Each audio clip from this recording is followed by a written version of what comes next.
শনিবার আসানসোল ও কুলটিতে দুটি নির্বাচনী সভা করবেন তৃণমূল সুপ্রিমো মমতা বন্দ্যোপাধ্যায়। তাই শেষ মুহূর্তে প্রস্তুতি জোর কদমে চলছে। জানা গিয়েছে, শনিবার আসানসোল লোকসভা কেন্দ্রে তৃণমূল কংগ্রেস প্রার্থী শত্রুঘ্ন সিনহার সমর্থনে নির্বাচনী জনসভা করবেন তৃণমূল সুপ্রিমো মমতা বন্দ্যোপাধ্যায়। কুলটি বিধানসভা নিয়ামতপুর কিশোর সংঘ ময়দানে, এরপর ওই দিনই আসানসোলে উষাগ্রাম বয়েজ স্কুল মাঠে দ্বিতীয় নির্বাচনী সভা করবেন।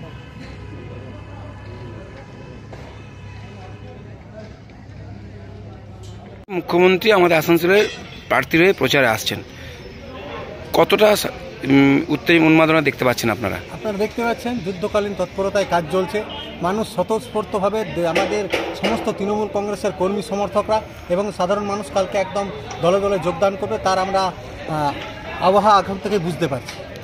কি কি ইস্যুর ওপর আপনাদের এই ভোটটাকে প্রচারে আসছেন? দেখুন, প্রথম আমাদের ইস্যু রয়েছে আমাদের যে বাংলার আবাস যোজনার টাকা বাকি রেখে দিয়েছে। আমাদের নেতা অভিষেক বন্দ্যোপাধ্যায় তিনি গ্যারেন্টি দিয়েছেন যে আমরা প্রত্যেক মানুষের যাদের বাড়ি নেই তাদের কাছে আমরা বাড়ি পৌঁছে দেব।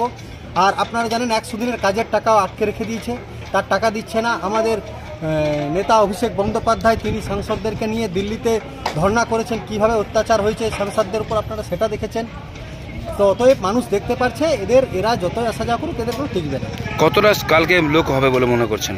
একদম আপনারা অগন্তি লোক হবে, আপনার বিপুল সমাগম হবে, 20,000 লোক হবে।